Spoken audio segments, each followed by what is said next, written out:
ഇന്നല്ലാഹ യുബ്ഗിദു, അല്ലാഹുവിന് ഇഷ്ടമല്ല, അല്ലാഹു ദേഷ്യം പിടിക്കുന്നുണ്ട്. ഇനി ശേഷം പറയുന്ന കാര്യങ്ങൾ ചെയ്യുന്നവരുടെ ജീവിതത്തിൽ അള്ളാന്റെ കോപമിറങ്ങുന്നുണ്ട്. ആ കോപമിറങ്ങിയാൽ ചുറ്റുവട്ടങ്ങളിൽ നിന്നും അനുഗ്രഹങ്ങൾ ഇങ്ങനെ ഇല്ലായ്മ ചെയ്യപ്പെട്ടു പോകുന്നത് കാണാം. ചുറ്റുവട്ടങ്ങളിൽ നിന്നും പുഞ്ചിരികൾ അസ്തമിക്കുന്നത് കാണാൻ കഴിയും. ചുറ്റുവട്ടങ്ങളിൽ നിന്നുമുള്ള വിളക്കുകൾ അണയുന്നത് കാണാൻ കഴിയും. എന്തേ? അല്ലാമുൽ ഗുയൂബായ അല്ലാഹുവിന്റെ ദേഷ്യം ഈ മനുഷ്യന്റെ തലയിൽ വന്ന് വീണിരിക്കുകയാണ്. ആരാണതെന്നറിയണ്ടേ? കുല്ല ജഅദരിൻ ജവാദ്. ജഅദരി എന്ന് പറയുന്നത് അൽ ഖലീദുൽ മുതകബ്ബിർ, പരുഷമായ പെരുമാറ്റമുള്ള, ഒരു നന്മയും അംഗീകരിക്കാൻ മനസ്സില്ലാത്ത ധിക്കാരികൾ. ആര് പറഞ്ഞു കൊടുത്താലും ആ പറഞ്ഞ ആൾക്കാരെ ട്രോളും, അവരെ കളിയാക്കും, അവരെ പരിഹസിക്കുക. നല്ലത് പറഞ്ഞു കൊടുത്താൽ അവരെ പരിഹസിക്കുക. അതൊരു കലയാണെന്ന് അപ്പത്തെ കാലത്ത് അതൊരു കലയാണ്. ആർക്കും ആരെയും ഉപദേശിക്കേണ്ട എന്ന് തോന്നുന്നൊരു കാലം. മുസ്ലിമീങ്ങളോടാണ് ഞാൻ പറയണത്. അതുകൊണ്ട് ഇത് പ്രത്യേകിച്ച് മനസ്സിലാക്കിയ വേറെല്ലൊന്നും കത്തിമോലെടുത്ത് വരാൻ നിൽക്കണ്ട. ഞാൻ എൻ്റെ സമൂഹത്തോടാണ് പറയണത്. നമുക്കൊരു ഡിസിപ്ലിൻ വേണം. മുസ്ലിമീങ്ങൾക്ക് ഡിസിപ്ലിൻ വേണം.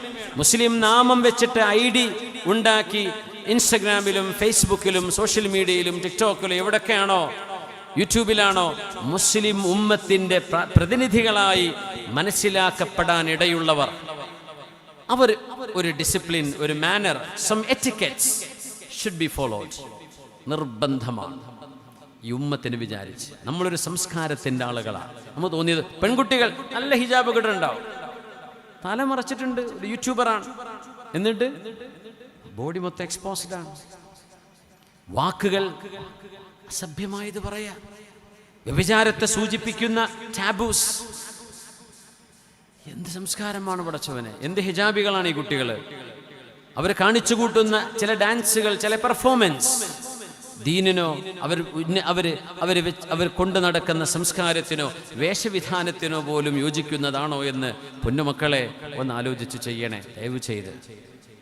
ദയവ് ചെയ്ത് പുണ്യ നബിയുടെ ഉമ്മത്തികളായി നാളെ ഹബീബിനോട് ഷഫാഅത്ത് ഇരന്നു വാങ്ങേണ്ടവരാണ് നമ്മൾ. ഹബീബിന്റെ അരികത്ത് ചെന്ന് പുണ്യ നബിയെ ഇശ്ഫഇല്ലാഹ ലനാ, ഞങ്ങൾക്ക് വേണ്ടി അല്ലാഹുവിനോട് മാപ്പിനെ ചോദിക്കണേ എന്ന് ഹബീബിനോട് ഷഫാഅത്ത് ചോദിക്കേണ്ട ആളുകളായിരിക്കും നമ്മൾ. നമ്മൾ ഇന്നഹു ലൻ യുദ്ഖില അഹദകുമുൽ ജന്നത അമലുഹു, നിങ്ങളിൽ ആരുടെയെങ്കിലും ചെയ്ത നിസ്കാരമോ നോമ്പോ ഹജ്ജോ ദാനമോ, നിങ്ങൾ കൊടുത്ത പാട്ടപ്പിരിവിന് വരുമ്പോൾ ബക്കറ്റിലിട്ട് കൊടുക്കുന്നത്, ദാനം ചെയ്തു കൊടുക്കുന്ന നിങ്ങളുടെ ഈ സംഭാവനകളെ കൊണ്ട് നിങ്ങൾക്ക് നാളെ രക്ഷപ്പെടാം, സ്വർഗം കിട്ടും എന്ന് നിങ്ങൾ വിചാരിക്കേണ്ട. പിന്നെയോ? അപ്പൊ അവര് ചോദിച്ചു, നബിയെ വലാ അൻത യാ റസൂലല്ലാഹ്, നബിയെ അങ്ങയും അങ്ങനെ തന്നെയാണോ? പറഞ്ഞു, വലാ അന ഇല്ലാ അൻ യതഗമ്മദനി അല്ലാഹു ബിറഹ്മതിഹി, അല്ലാഹുവിൻ്റെ കാരുണ്യം കൊണ്ട് എന്നെ അങ്ങ് പൊതിഞ്ഞാലല്ലാതെ എനിക്കും എൻ്റെ കർമ്മങ്ങളെ കൊണ്ട് രക്ഷപ്പെടുക സാധ്യമല്ല. പിന്നെയോ? അല്ലാഹുവിൻ്റെ ഔദാര്യം വേണം. ഔദാര്യം കിട്ടണമെങ്കിൽ അല്ലാഹു പറഞ്ഞ പോലെ ദുനിയാവിൽ ജീവിക്കണം. അതിന് ദാനം ചെയ്യണം, സ്കരിക്കണം, മറ്റുള്ളവരെ സഹായിക്കണം, സമൂഹത്തെ സേവിക്കണം, ഇൽമിനും അമലിനും പ്രാധാന്യം കൊടുക്കണം. അത് ചെയ്യുന്നിടത്തെ അള്ളാഹുവിൻ്റെ ഔദാര്യം ലഭിക്കും. നമ്മുടെ കർമ്മങ്ങളെ കൊണ്ട് രക്ഷപ്പെടുക സാധ്യമല്ലെന്ന. സുബ്ഹാനല്ലാഹ്. അല്ലാഹു സുബ്ഹാനഹു വ തആല റബ്ബുൽ ഇസ്സത്തായ അല്ലാഹുവിൻ്റെ ഔദാര്യം കൊണ്ട് അല്ലാഹു നമ്മളെ രക്ഷപ്പെടുത്തട്ടെ. ഹബീബിൻ്റെ ഷഫാഅത്ത് നമ്മൾ ചോദിച്ച് യാചിച്ചു വാങ്ങിക്കേണ്ടവരാണ്. ആ പേര് വെച്ച് നടക്കുമ്പോഴേ. അതുകൊണ്ട് എൻ്റെ പ്രിയങ്കരരായ സോഷ്യൽ മീഡിയയിൽ പെരുമാറുന്ന ആളുകൾ ദയവ് ചെയ്ത് അത്തരം ചില എറ്റിക്കറ്റുകൾ നമ്മൾ പാലിക്കുക. നമ്മൾ ഓരോരുത്തരും പാലിക്കാൻ ബാധ്യസ്ഥരാണ്. നമ്മൾ അറിഞ്ഞുകൊണ്ട് ബോധ്യത്തോടുകൂടെ ദീനിന്, പുണ്യനിബിധങ്ങളുടെ നമുക്ക് പഠിപ്പിച്ചെന്ന സംസ്കാരത്തിന് വിരുദ്ധമായ രീതിയിൽ കല എന്ന ഒരു ലേബലിൻ്റെ അകത്ത് നിന്നുകൊണ്ട് മാത്രം നമ്മൾ വ്യൂവേഴ്സിനെ അല്ലെങ്കിൽ സബ്സ്ക്രൈബേഴ്സിനെ സമ്പാദിക്കാനുള്ള ഈ ശ്രമം അത് വളരെ ബലഹീനമാണ്. അത് ചെയ്യരുത്. പുണ്യനബി ഞങ്ങൾ പറയാൻ, അള്ളാഹുവിന് ദേഷ്യമാണ്. പടച്ചവൻ ദേഷ്യം പിടിച്ചാൽ പിന്നെ എന്ത് കിട്ടാനാണ്? മാദാ ഹസല മൻ ലം യഹ്സുലില്ലാഹ്, അള്ളാഹുവിനെ കിട്ടാത്തവന് എന്താ കിട്ടിയത്? മാദാ ഖസിറ മൻ ഹസലല്ലാഹ്, അള്ളാഹുവിനെ കിട്ടിയവന് എന്ത് നഷ്ടം അവിടെ സംഭവിച്ചത്? അള്ളാഹുവിനെ കിട്ടുക തന്നെയല്ലേ വലുത്. അത് കിട്ടിയവന് ഇനി എന്ത് നഷ്ടമായെങ്കിൽ എന്താ? അവൻ എന്ത് നഷ്ടം സംഭവിച്ചത്? ഒന്നും സംഭവിച്ചിട്ടില്ല. റബ്ബിനെ കിട്ടിയില്ല, വ്യൂവേഴ്സിന്റെ ഫോളോവേഴ്സിന്റെ എന്ത് കിട്ടി? മാദാ ഹസല മൻ ഖസിറല്ലാഹ്. What have you learned? What have you earned when you lost Allah? അതുകൊണ്ട് നമ്മൾ ചിന്തിക്കണം. അള്ളാഹുവിന്റെ ദേഷ്യമാണ് കുല്ല ജഅദുരീൻ ജവാദ്. നന്മ പറഞ്ഞു കൊടുക്കുമ്പോൾ അത് സ്വീകരിക്കാതെ കൊഞ്ഞനം കാണിക്കുന്ന അഹങ്കാരിക്കാണ് ജഅദുരി എന്ന് പറയുന്നത്. നല്ലത് പറഞ്ഞു കൊടുത്താൽ കേൾക്കും, അത് കളിയാക്കുക, അതിനെ ട്രോൾ ചെയ്യുക. ജവാദ്, ജവാദ് എന്ന് പറയുമ്പോൾ വാരിക്കോരി കൂട്ടണം എന്ന് ചിന്തിക്കുകയും തൻ്റെ കയ്യിൽ നിന്ന് ഒന്നും ദാനമായി കൊടുക്കാതിരിക്കുകയും ചെയ്യുന്ന അറുപിശുക്കന്മാർ, അവരാണ് ജവാദ്. അവരെല്ലാവരും അവനവൻ്റേത് എനിക്ക് എനിക്ക് എനിക്ക് എന്ന് പറയും. അവരിൽ നിന്ന് ആർക്കും ഒന്നും കൊടുക്കില്ല. അങ്ങനത്തെവർ അല്ലാഹുവിൻ്റെ ദേഷ്യം വരും, അവരുടെ കച്ചവടം തകരും, അവരുടെ മനക്കോട്ടകൾ ഇടിഞ്ഞു പൊളിയും. എന്തേ? അല്ലാഹുവിൻ്റെ കോപം അവരിൽ സംഭവിച്ചിരിക്കുകയാണ്. പിന്നെ പറഞ്ഞു സ്വഹാബിൻ ബിൽ അസ്വാഖ്,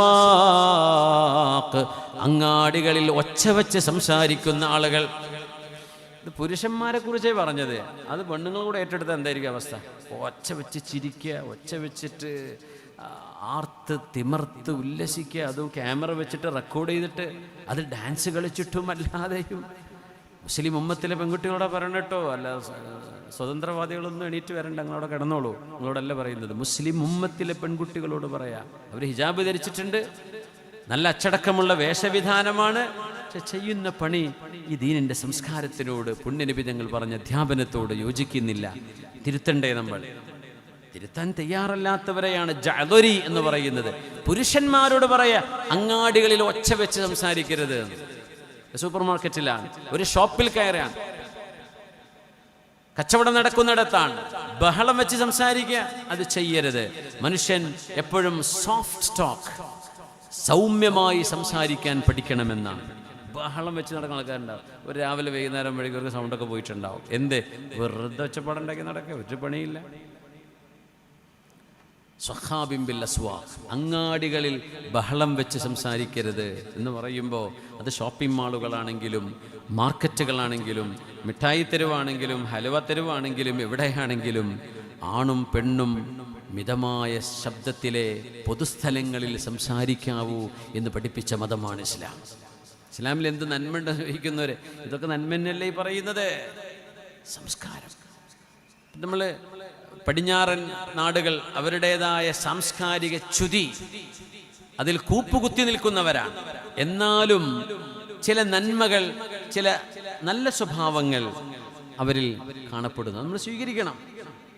ഒന്നും ഉറക്കെ സംസാരിക്കൂല. ഞാൻ എൻ്റെ കൂട്ടുകാരനും ട്രെയിനിൽ യാത്ര ചെയ്യുമ്പോഴേ, നമ്മൾ മലയാളികൾ കണ്ടുമുട്ടുമ്പോൾ യൂറോപ്പിലോ, ഞങ്ങൾ ലണ്ടൻ ടു സ്കോട്ട്ലൻഡ് യാത്രയിലായിരുന്നു. അപ്പോൾ ട്രെയിനിൽ നമ്മൾ അധികം ആൾക്കാർ, ക്യാബിനിൽ ഞങ്ങൾ കുറച്ച് ആളുകളേ ഉള്ളൂ, അപ്പുറത്തേക്ക് ആളുകളുള്ളത്. അപ്പം ഞങ്ങളിത് നാട്ടിലത്തെ കഥയും പട്ടാമ്പിയിലെ കഥയും അങ്ങനെ നാട്ടിലെ പരിസരത്തുള്ള അവരുടെ നാട്ടിലെ കഥയും ഇതൊക്കെ ഇങ്ങനെ പറഞ്ഞ്, ഞാനും എൻ്റെ കൂടെയുള്ള എൻ്റെ സുഹൃത്ത് ഞങ്ങളിങ്ങനെ സംസാരിച്ച് കത്തി കത്തി കത്തി. നമ്മളുടെ ഈ മലയാളികളുടെ ഭാഷ തന്നെ ഒരു ശബ്ദമുള്ള ഭാഷയാണ്. നമ്മുടെ അക്ഷരങ്ങൾ തന്നെ അങ്ങനെയാണ്. മലയാള ഭാഷ തന്നെ ഒരു ശബ്ദമുള്ള ഭാഷയാണ്. ഞങ്ങൾ അറബികളിൽ പോയി അവർ പെട്ടെന്ന് നോക്കും, ആരെയും മലബാരി. അപ്പം എന്തേ, നമ്മുടെ ആ ഒരു ശബ്ദവും നമ്മുടെ ഭാഷയും അതറിയാത്ത ആളുകൾക്ക് വലിയ അരോചകമായിരിക്കും. അത് നമുക്കും അങ്ങനെ തന്നെയാണ്. നമുക്കറിയാത്തൊരു ഭാഷ ഉറക്കം ഒരാൾ അടുത്തുനിന്ന് സംസാരിക്കാൻ വലിയ ബുദ്ധിമുട്ടായിരിക്കും. അങ്ങനെ കുറച്ച് കഴിഞ്ഞപ്പോൾ ഒരു സായിപ്പ് എഴുന്നേറ്റ് വന്നിട്ട് പറഞ്ഞു, പിന്നെ this is A quiet zone, can you believe quiet? ഞാൻ ആകെ തലതാഴ്ത്തിപ്പോയി. അപ്പം എൻ്റെ കൂട്ടുകാരൻ പറഞ്ഞു, ഞാൻ പരിസരം മറന്നുപോയി, നമ്മൾ അധികം കുറച്ച് ഒച്ചയിലാണ് സംസാരിച്ചെന്ന് ഇപ്പോഴാണ് തോന്നുന്നത്. ആ സായിപ്പ് അവിടെ കുറച്ച് ദൂരെ ഇരിക്കുകയാണ്. അയാൾ വന്നിട്ട് പറയാണ്, ഇത് മെല്ലെ സംസാരിക്കേണ്ട സ്ഥലമാണ്, ഇങ്ങൊന്ന് മെല്ലെ സംസാരിച്ചൂടെ എന്ന്. സുബ്ഹാനല്ലാഹ്. അപ്പോഴറിയണത് നമ്മൾ ഉറക്കെ പറയണത്, നമുക്ക് തോന്നിയിട്ടില്ല, ലോക്കൽ സൗണ്ടിലായി പറയണത്. ബഹളം വെക്കുന്നല്ല, ട്രെയിനിലല്ലേ, 4 മണിക്കൂർ ട്രെയിനിലാണ്. അപ്പോൾ സുബ്ഹാനല്ലാഹ്, നമ്മൾ ഒരു പൊതുസ്ഥലത്ത് മെല്ലെ സംസാരിക്കാവൂ എന്ന് പഠിപ്പിച്ച ഒരു സംസ്കാരം നമുക്കുണ്ട്. സ്വഹാബിൻ ബിൽ അസ്വാഖ്. ഇത് എന്നാണെന്നറിയോ?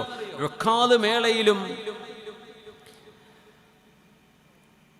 മക്കയിലെ സൂഖ് ദീ മജാസിലുമൊക്കെ അന്നത്തെ അറബികൾ ബഹളം വെച്ച് കച്ചവടം ചെയ്യുന്ന കാലത്ത് നബി തങ്ങൾ പറഞ്ഞ വാക്ക, അങ്ങാടികളിൽ ബഹളം വെക്കരുത്. അന്ന് ബഹളം വെക്കലൊരു കൾച്ചറാണ്. റുക്കാദ് മേളകൾ എന്ന് പറയുന്നത് കവികൾ ഒത്തുകൂടുന്ന വലിയ മഹാസംഗമങ്ങളാണ്. അവിടെ വെച്ചാണ് വലിയ വലിയ കവിതകൾ അവതരിപ്പിക്കപ്പെടുന്നത്. അതിൽ സെലക്ട് ചെയ്യപ്പെടുന്ന കവിതകളാ കഅബാലയത്തിന്റെ ഉള്ളിൽ കൊണ്ടുപോയി അവർ തൂക്കി വെക്കുന്നത്. അതിനെയാണ് മുഅല്ലഖാത്തുകൾ എന്ന് വിളിക്കപ്പെട്ടത്. പുണ്യനബി നുബുവത്ത് കിട്ടുന്നതിന്റെ മുമ്പത്തെ കാലഘട്ടം. അന്ന് പറഞ്ഞു സ്വഹാബിൻ ബിൽ അസ്വാഖ്, അല്ലാഹുവിന് ഇഷ്ടമല്ല പൊതുസ്ഥലങ്ങളിൽ ഒച്ച വെച്ച് സംസാരിക്കുന്നവർ. അത് ബസ്സിലാണെങ്കിലും ട്രെയിനിലാണെങ്കിലും ഫ്ലൈറ്റിലാണെങ്കിലും പൊതുജനങ്ങൾ കൂടുന്നിടത്ത് നമ്മൾ ഒച്ച വെച്ച് സംസാരിക്കരുത്. ഇതൊരു കൾച്ചറാണ്. അത് മറ്റു സമുദായങ്ങളിൽ നിന്ന്, മറ്റു രാജ്യക്കാരിൽ നിന്ന് നമുക്ക് കണ്ടുപഠിക്കേണ്ട ഒരു നല്ല കാര്യം. നമുക്കൊരുപാട് നന്മകളുണ്ട്, എന്നാൽ നമുക്ക് ഒഴിവാക്കേണ്ട ചില കാര്യങ്ങളുണ്ട്. നമ്മൾ നല്ലത് സ്വീകരിക്കുക, അല്ലാത്ത ഒഴിവാക്കാം. സ്വഹാബിൻ ബിൽ അസ്വാഖ്, അത്തരം ആളുകളിൽ നിന്ന് അള്ളാഹു ബറക്കത്ത് എടുത്തു കളയുന്നത് കാണാൻ കഴിയും. എന്തേ? അള്ളാഹു അവരോട് ദേഷ്യപ്പെട്ടിരിക്കുകയാണെന്ന്. സുബ്ഹാനല്ലാഹ്. എന്നിട്ട് പറഞ്ഞു ജീഫത്തിൻ ബിൽ ലൈൽ ഹിമാരിൻ ബിൻ നഹാർ. ജീഫത്തിൻ ബിൽ ലൈൽ, രാത്രി കിടന്നുറങ്ങാൻ ചെന്നാൽ ഒരു ശവമായി കിടക്കുന്നവർ. അതിനർത്ഥം എന്താണെന്നറിയോ? രാത്രി എഴുന്നേറ്റ് തഹജ്ജുദിനോ സുബൈക്കോ എഴുന്നേൽക്കാത്ത ആളുകൾ എന്നാണ് പറഞ്ഞതിനർത്ഥം. ശവം കിടക്കണ പോലെ ജീവനില്ലാട്ടൊരു കിടത്തുണ്ട്. ആളുകൾ പറയില്ലേ, ഉച്ചയ്ക്ക് 2 മണിക്ക് എണീക്കല്. അങ്ങനെ എണീറ്റില്ല എന്ന് കണ്ടപ്പോൾ തുറന്നു നോക്കുമ്പോഴാണ് ഞങ്ങളത് അറിഞ്ഞത്, സംഗതി ജീവൻ പോയിട്ടുണ്ട്. അങ്ങനെ പറയാറില്ലേ? എന്തേ? നോൺ സ്റ്റോപ്പ് ഉറക്ക്. രാത്രിയിലെ ടർഫും കളിയും മാച്ചും ഫുട്ബോളും കഴിഞ്ഞ് വരുന്ന കിടക്കുന്നത് 3 മണി, 4 മണി 4:30 സുബഹിൻ്റെ സമയമായി തുടങ്ങി.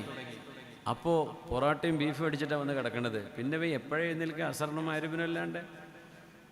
കളിക്കാൻ പോകും നമ്മൾ. കളിച്ച് കുറേ കാലറി ബേൺ ചെയ്യും. നല്ല കിതച്ച് ഓടി മണിക്കൂറുകളോളം ഒരുപാട് കാലറി ബേൺ ചെയ്ത്, ഫാറ്റൊക്കെ ബേൺ ചെയ്ത് നല്ല തടിയായി വെച്ച് വല്ല വെള്ളമോ ജ്യൂസോ കുടിച്ച് കിടന്നാൽ മതി. എന്നിട്ട് പോയിട്ട് നമ്മളെ തെരുവ് കച്ചവടങ്ങളിൽ പോയിട്ട് നല്ല പൊറാട്ടയും ബീഫും അടിച്ച് വരിക. എന്ത് കാര്യം ഉണ്ടായി?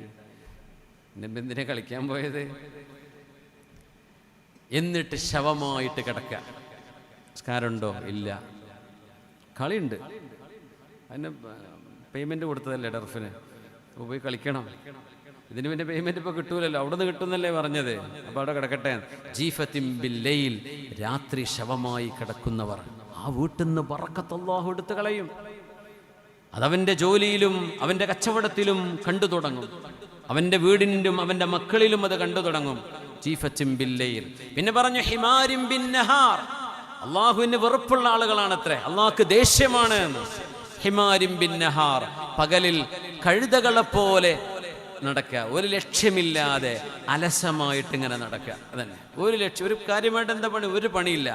റോഡിൽ അവർ വണ്ടി, ബൈക്കോ കാറോ എടുത്തവർ വണ്ടി റോഡിൽ ഇറങ്ങിയോ ലോകത്ത് വലിയ തിരക്കുള്ള ആളുകൾ അവരാണ്. ആ വണ്ടി നിർത്തിയിട്ട് എന്തെങ്കിലും പണിയുണ്ടോ? ഒരു പണിയില്ല. റോഡിലൂടെ പറപ്പിച്ച് മനുഷ്യന്മാരെ കിടങ്ങേറാക്കി ഹോണടിച്ചും ഓവർടേക്ക് ചെയ്തും പോയിട്ട് വല്ല ജ്യൂസ് കടൻ്റെ മുമ്പിലും പോയിട്ട് ജ്യൂസും കുടിച്ച് ഇങ്ങനെ ഇരിക്കുക. പടച്ചിറം വല്ല പോലീസ് സ്റ്റേഷനിലോ വല്ല ആശുപത്രിക്കോ അല്ല എയർപോർട്ടിലേക്കോ ട്രെയിൻ പിടിക്കാനോ പോവുക ഒന്നുമല്ല, വെറുതെ തിരക്ക് കാണിക്കുക. ഹിമാരിൻ ബിൻ നഹാർ, ലക്ഷ്യബോധമില്ലാതെ മൃഗങ്ങളെപ്പോലെയുള്ള ജീവിതം. അത്തരം ആളുകൾ അല്ലാഹുവിന് വെറുപ്പാണ്. പുണ്യനബി ഞങ്ങൾ പറയാം, ഒരു ജോലി അവർക്ക് ചെയ്യാനില്ല, ഒരു ലക്ഷ്യബോധമില്ല, പഠനവും ഇല്ല, ഇങ്ങനെ നടക്കുന്ന ആളുകൾ. പിന്നെ പറഞ്ഞു ആലിമിൻ ബിദ്ദുനിയാ ജാഹിലിൻ ബിൽആഖിറഹ്. എന്തൊരു മനോഹരമായ വാക്ക്. ആലിമിൻ ബിദ്ദുനിയാ, ദുനിയാവിന്റെ ഭൗതികതയെക്കുറിച്ച് എല്ലാം അവർക്കറിയാം. ജാഹിലിൻ ബിൽആഖിറഹ്, പരലോകത്തിന്റെ ഒരു വിവരവും അവർക്കില്ല. മൊബൈൽ ഫോൺ കൊടുത്താൽ നന്നാക്കി തരും അവര്, ലോക്ക് ചെയ്ത് അൺലോക്ക് ആക്കി തരും, ജാമായാൽ അവരെ റെഡിയാക്കി തരും. എന്ത് കൊടുത്താലും അവർക്കത് റെഡിയാക്കി തരാൻ പറ്റും. ഭയങ്കര ഇൽമ, നെറ്റ്വർക്കും സോഫ്റ്റ്വെയറും ഒക്കെ ഉണ്ട്. ജാഹിലിൻ ബിൽ ആഖിറ. എങ്ങനെയാ വിത്രിസ്കരിക്കേണ്ടത് അറിയില്ല. ദുഹാ നിസ്കാരം എത്രയാ അറിയില്ല. അത്തഹിയാത്ത് എങ്ങനെ മുഴുവൻ ഓതുക പഠിച്ചിട്ട്. കുനൂത്ത് അറിയോ അതും അറിയില്ല. നന്മകളൊന്നും ആഖിറവുമായി ബന്ധപ്പെട്ട ഒരു ഇൽമുമില്ല. പക്ഷെ ദുന്യാവുമായി ബന്ധപ്പെട്ട എല്ലാ ഇൽമും പെർഫെക്റ്റ് ആണ്. ലോകത്തെ മാഞ്ചസ്റ്റർ സിറ്റി കളിക്കാരാരാ? അവരുടെ പേര്, അവരുടെ നാടും, അവരെ ഗോളും, അവരുടെ റെക്കോർഡുകളും എല്ലാം ഹിഫ്ള. ബദരീങ്ങളിൽ എത്ര ശുഹദാക്കളുണ്ട്? അംബിയാ മുർസലികളിൽ എത്ര മുർസലീങ്ങൾ, ഉലുൽ അസ്മുകൾ ആരാ? അതൊന്നും പഠിച്ചിട്ടില്ല. ദുന്യാവിന്റെ എല്ലാ ഇൽമുണ്ട്, ആഖിറത്തിന്റെ ഇൽമില്ലാത്തവർ അള്ളാഹുവിനവരെ ദേഷ്യമാണ്. എന്ന് പറഞ്ഞാൽ നമ്മുടെ മക്കൾക്ക് ദീനീ വിദ്യാഭ്യാസം കൊടുക്കാതെ ഭൗതിക വിദ്യാഭ്യാസം മാത്രം നൽകിയാൽ അള്ളാഹുവിൻ്റെ കോപം അവരിൽ വന്നു ഭവിക്കുന്ന, പിന്നെ അവരിൽ നിന്ന് എന്ത് ഖൈറാ നമ്മൾ പ്രതീക്ഷിക്കേണ്ടത്? അള്ളാഹിൻ്റെ ദേഷ്യം സമ്പാദിച്ചു, ആഖിറത്തിന് ഉപകാരപ്പെടുന്ന ഒരു ഇൽമും അവർ പഠിപ്പിച്ചില്ല, നിങ്ങൾ അവർക്ക് പഠിക്കാൻ അവസരം കൊടുത്തില്ല. അള്ളാഹു ഇന്നല്ലാഹ യുബ്ഗിദു കുല്ല ജഅലുരീൻ ജവാൽ സഖാബിൻ ബിൽ അസ്വാഖ് ജീഫത്തിൻ ബിൽ ലൈലി ഹിമാരിൻ ബിൻ നഹാർ ആലിമിൻ ബിദ്ദുനിയാ ജാഹിലിൻ ബിൽ ആഖിറ. അള്ളാഹുവിന് ദേഷ്യമാണ് കുല്ല ജഅദരീൻ, അഹങ്കാരത്തോടുകൂടെ നന്മകളെ നിരസിച്ചു കളയുന്ന ആളുകൾ. അവർക്ക് മുത്തക്കബ്ബിർ എന്ന് പറയാം. പരുഷ സ്വഭാവമുള്ളവർ. ജവാലിൻ, വാരിക്കോരിക്കൂട്ടണം, പണമുണ്ടാക്കണം എന്ന് മാത്രം ചിന്തിക്കുന്ന പിശുക്കന്മാർ, ഒരു നന്മക്കും കൊടുക്കാതെ വെക്കുന്ന ആളുകൾ. അത്തരക്കാർ അള്ളാഹുവിന് ദേഷ്യമാണ്. രാത്രിയിൽ ശവം കണക്കെ ഉറങ്ങുന്നവർ, പകലിൽ കഴുതയെപ്പോലെ ലക്ഷ്യബോധമില്ലാതെ നടക്കുന്നവർ, ഭൗതിക ജ്ഞാനം എമ്പാടുമുണ്ട്, ആഖിറത്തിന്റെ ജ്ഞാനം ഒന്നുമില്ലാത്തവർ, ഇവരെയെല്ലാം അള്ളാഹുവിന് വെറുപ്പാണ് എന്ന് പുണ്യനബി സല്ലല്ലാഹു അലൈഹി വസല്ലം. ഇതിൽ സ്വഹാബിൻ ബിൽ അസ്വാഖ്, അങ്ങാടികളിൽ ഒച്ച വെച്ച് സംസാരിക്കുന്നത് പോലും അള്ളാഹുവിൻ്റെ ഹബീബിന് ഇഷ്ടമല്ല, അതുപോലും ഇഷ്ടമല്ല. അങ്ങനെയാണെങ്കിൽ അതിപ്പോ നല്ല കാര്യം പറയാനോ അല്ലെങ്കിൽ ഹലാലായ വാക്കുകളോ ആയിരിക്കും ഈ ഉറക്കെ പറയുന്നത്. മോശപ്പെട്ട വാക്കിനെ കുറിച്ചല്ല പറഞ്ഞത്, അതോ എന്തായാലും പാടില്ലെന്നാണ്. ആക്ഷേപങ്ങള്, തോന്നിവാസം തോന്നിപ്പിക്കുന്ന അസഭ്യ വാക്കുകള് ഒരിക്കലും